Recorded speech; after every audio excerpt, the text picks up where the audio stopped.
வணக்கம் நண்பர்களே. இன்று நமது வீடியோவில் தமிழ் சினிமாவிலும் தொலைக்காட்சியிலும் நம்மை சிரிக்க வைத்த ஒரு தனித்துவமான கலைஞரை பற்றி முழுமையாக பேசப் போகிறோம்.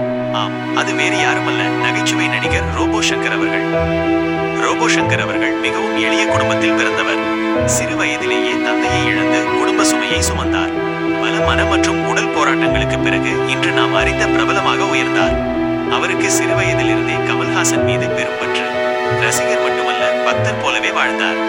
அதே சமயம் உடற்பயிற்சியிலும் ஆர்வம் காட்டி மிஸ்டர் தமிழ்நாடு மற்றும் மிஸ்டர் இந்தியா போட்டிகளில் கலந்து கொண்டு பரிசுகளையும் பெற்றார். அந்த காலகட்டத்தில் தான் ரோபோ டான்ஸ் மூலம் தனக்கென ஒரு யூனிக் ஐடென்டிட்டி உருவாக்கினார்.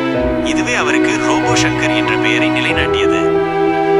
விஜய் டிவியின் கலக்க போவது யாரு மற்றும் பிற நிகழ்ச்சிகளில் அவர் காட்டிய நகைச்சுவை அவரை மக்களின் வீட்டுக்குள் கொண்டு சென்றது. எந்த நிகழ்ச்சியிலும் எந்த சின்ன ரோலாக இருந்தாலும் அவர் வந்தால் அடையாளம் பதிக்கும் காமெடி கொடுத்து ரசிகர்களை சிரிக்க வைத்தார். பின்னர் சினிமாவிலும் பல ஹிட் படங்களில் நகைச்சுவை வேடங்களில் நடித்தார். அவருடைய தனித்துவமான ஸ்டைல் மக்களை சிரிக்க வைப்பது மட்டுமல்ல, வாழ்க்கை பாடங்களையும் சொல்லும் விதத்தில் இருந்தது. சில வருடங்களுக்கு முன்பு அவர் மஞ்சள் காமாலை நோயால் பாதிக்கப்பட்டார். அதற்காக கடுமையான சிகிச்சையும் எடுத்துக்கொண்டார். குணமடைந்த பிறகு மீண்டும் சினிமாவிலும் தொலைக்காட்சியிலும் தனது பணியை தொடர்ந்தார். ஆனால் அந்த சிகிச்சைக்கு பிறகு தொடர்ந்து மருந்துகள் எடுத்துக் கொண்டிருந்தார். உடல்நிலையில் முன்னேற்றம் இருந்தாலும் சில நேரங்களில் டீஹைட்ரேஷன், இரத்த அழுத்தம் போன்ற பிரச்சனைகள் ஏற்பட்டன. சமீபத்தில் ஒரு படத்தின் படப்பிடிப்பு நடந்து கொண்டிருந்த போது திடீரென மயங்கி விழுந்தார். உடனடியாக மருத்துவமனைக்கு கொண்டு செல்லப்பட்டார்.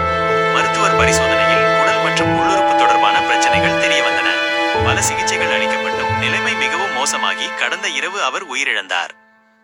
ரோபோ சங்கர் அவர்கள் தனது மனைவி பிரியங்கா மற்றும் மகள் இந்திராஜாவுடன் வாழ்ந்து வந்தார். குடும்பத்திற்கு அவர் ஒரு தூணாக இருந்தார். அவருடைய அண்ணன் சிவா அவர்கள், ரோபோ சங்கர் எனக்கு தம்பி அல்ல, அப்பாவாகவும் நண்பனாகவும் இருந்தார் என்று உருக்கமாக தெரிவித்துள்ளார். சினிமா மற்றும் அரசியல் உலகிலிருந்து பலரும் அவருக்கு அஞ்சலி செலுத்தியுள்ளனர். கமல்ஹாசன் அவர்கள், என் தம்பி போல் இருந்தவர் என்னை விட்டு நீங்கி சென்று விட்டாய் என்று பதிவிட்டுள்ளார். சிலம்பரசன், சிவகார்த்திகேயன், தனுஷ் உள்ளிட்ட பலரும் நேரில் வந்து மரியாதை செலுத்தியுள்ளனர். தமிழக முதல்வர் உள்ளிட்ட அரசியல் தலைவர்களும் ஆழ்ந்த இரங்கலை தெரிவித்துள்ளார். ரோபோ சங்கர் அவர்கள் நகைச்சுவையால் மக்களை சிரிக்க வைத்தது மட்டுமல்ல, தனது வாழ்க்கை போராட்டம் மூலம் மக்களுக்கு ஒரு பாடமாகவும் இருந்தார். இன்று அவர் நம்மிடையே இல்லை. ஆனால் அவருடைய சிரிப்பும் நிகழ்ச்சிகளும் படங்களும் என்றும் வாழ்ந்து கொண்டே இருக்கும். நண்பர்களே, இவ்வளவு சிறந்த கலைஞரை இழந்தது நமக்கு மிகப்பெரிய வேதனை. ரோபோ சங்கர் அவர்களின் ஆன்மா சாந்தி அடைய அனைவரும் பிரார்த்திப்போம். நன்றி.